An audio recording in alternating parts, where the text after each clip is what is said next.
Which is the strongest metal in the world? ఏమైనా answer చెప్తుందా? భూమి మీద అన్నిటికన్నా స్ట్రాంగెస్ట్ మెటల్ ఎవరు? ఏంటి అంటే మెటల్స్ అన్ని పక్కన పెట్టండి, నేను అంటాను భూమి మీద పుట్టిన ప్రతి అమ్మాయి స్ట్రాంగెస్ట్ మెటల్ అని చెప్పి. We are all the strongest metals అన్నమాట. ఒక చెప్తా వినండి, మన తెలుగు కుటుంబాల్లో ఒక అమ్మాయిగా పుడితే కొన్నిసార్లు చాలా పెద్ద ఫైట్ చేయాల్సి వస్తుంది. కానీ ఆ ఫైట్ లో మనం చాలా నేర్చుకుంటాం.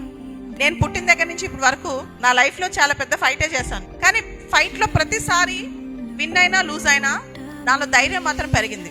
International day of girl child, empowering the girl child for future అంటే ఏంటి తెలుసా? ఒక అమ్మాయి అన్ని పాత్రలు పోషిస్తుంది. అన్ని పాత్రలు అంటే you are a good daughter, good sister, tomorrow you are going to become good mother, good wife అన్నీ అవుతారు. కానీ ప్రతి అమ్మాయికి ఒక స్పెషల్ రోల్ ఉంది మన స్టేట్ లో, మన కంట్రీలో. అదేం తెలుసా? You should be the good citizen. అన్ని చేస్తాం కానీ మన కోసం మనం బతకాలి, మన దేశం కోసం కూడా మనం బతకాలి.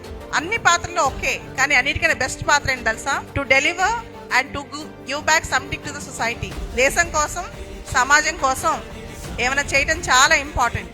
మీరు నన్ను చూస్తున్నారు కదా, నా కండిషన్కి జనరల్గా ఏ అమ్మాయి అయినా సరే తను ఒక చిన్న జాబ్ చేసుకుంటే చాలనే ఆలోచనలో ఉంటుంది. కానీ నేను everyday I move, everyday I work, everyday I fight, everyday I perform. ప్రతిరోజు నేను కదులుతూనే ఉంటాను, ప్రతిరోజు మూవ్ అవుతూనే ఉంటాను.